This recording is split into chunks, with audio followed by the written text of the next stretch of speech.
ಬೆಂಗಳೂರಲ್ಲಿ ಪೊಲೀಸರಿಂದ ಸರಣಿ ಶಾಂತಿ ಸಭೆ ಆಗ್ತಾ ಇದೆ.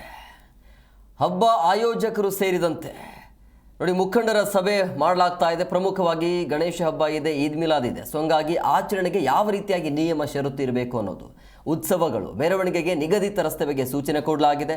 ಭದ್ರತಾ ದೃಷ್ಟಿಯಿಂದ ಸಿಸಿಟಿವಿ ಅಳವಡಿಕೆಗೆ ಸೂಚನೆ ನೀಡಲಾಗಿದೆ. ಪೊಲೀಸ್ ಆಯುಕ್ತ ಸೀಮಂತ್ ಕುಮಾರ್ ಇದರ ಬಗ್ಗೆ ಮಾಹಿತಿಯನ್ನು ಕೊಟ್ಟಿದ್ದಾರೆ. ಸೊ ಗಣೇಶೋತ್ಸವ ಮತ್ತು ಈದ್ ಮಿಲಾದ್ ಹಬ್ಬ ಇರುವಂಥ ಹಿನ್ನೆಲೆಯಲ್ಲಿ ಯಾವುದೇ ರೀತಿಯಾಗಿ ಸಮಸ್ಯೆ ಆಗಬಾರ್ದು ಅನ್ನುವಂಥ ಕಾರಣಕ್ಕಾಗಿ ಲಿಮಿಟ್ ಆಗಿ ಹಬ್ಬವನ್ನು ಆಚರಣೆ ಮಾಡಬೇಕು ಅಂತೇಳಿ, ಅಂದರೆ ಕೋಮು ಭಾವನೆ ಕೆರಳಿಸುವ ಘೋಷಣೆ ಕೂಗಬಾರ್ದು ಅನ್ನುವಂಥ ಕಂಡೀಷನ್. ಮತ್ತೆ ಈದ್ ಮಿಲಾದ್ ವಿರುದ್ಧವಾಗಿ ಆಲ್ರೆಡಿ ಟೌನ್ ಹಾಲಲ್ಲಿ ಚೀಫ್ ಕಮಿಷನರ್ ಬಿಬಿಎಂಪಿ ಮತ್ತು ನಮ್ಮ ಅಧ್ಯಕ್ಷತೆಯಲ್ಲಿ ಎಲ್ಲ ಪೀಸ್ ಕಮಿಟಿ ಮೀಟಿಂಗ್ ಆಗಿದೆ ಕಳೆದ 2 ದಿವಸಕ್ಕೆ. ಜೊತೆಗೆ ಅದಾದಮೇಲೆ ಪ್ರತಿಯೊಂದು ಸ್ಟೇಷನ್ ವ್ಯಾಪ್ತಿಯಲ್ಲಿ ಪೀಸ್ ಕಮಿಟಿ ಮೀಟಿಂಗ್ ನಡೀತಾ ಇದೆ.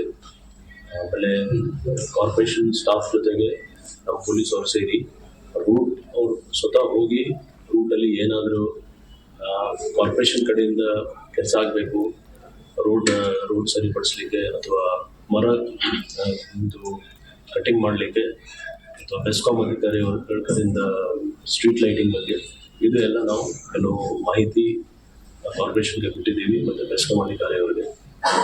ಜೊತೆಗೆ ನಮ್ಮ ಸ್ಟೇಷನ್ ವ್ಯಾಪ್ತಿಯಲ್ಲಿ ಆಯಾ ರೂಟ್ಸಲ್ಲಿ ಎಲ್ಲಿ ರೂಟ್ಸ್ ಬರ್ತದೆ ಗಣೇಶ ಪ್ರೊಸೆಷನ್ದು, ಆ ಪ್ರತಿಯೊಂದು ರೂಟ್ಸಲ್ಲಿ ಏನೇನು ಸೆನ್ಸಿಟಿವ್ ಜಾಗ ಇದೆ ನಾವು ಇನ್ಸ್ಟ್ರಕ್ಷನ್ ಕೊಟ್ಟಿದ್ದೀವಿ ನಮ್ಮ ಆಫೀಸರ್ಸ್ಗೆ. ಸ್ವತಃ ಅವರೇ ನಡ್ಕೊಂಡಲ್ಲಿ ಹೋಗಬೇಕು ಮತ್ತು ಪ್ರತಿಯೊಂದು ವಿಷಯ ಬಗ್ಗೆ ತಿಳ್ಕೊಂಡು ಒಂದು ಸ್ಕೀಮ್ ರೆಡಿ ಮಾಡಬೇಕು. ಆ ನಿಟ್ಟಿನಲ್ಲಿ ನಿನ್ನೆ ನಾನು ಪರ್ಸ್ನಲಿ ಟ್ಯಾಂಡ್ರಿ ರೋಡ್ ಇಲ್ಲಿ ಇದು ಮೇನ್ ಇಂಪಾರ್ಟೆಂಟ್ ಪ್ರೊಸೆಷನ್ ರೂಟ್ ಇದೆ, ಅದು ಕೂಡ ನಾವು ಇನ್ಸ್ಪೆಕ್ಟ್ ಮಾಡಲಿಕ್ಕೆ ನಾನು ಹೋಗಿದೆ. ಕೆಲವು ಅಲ್ಲಿ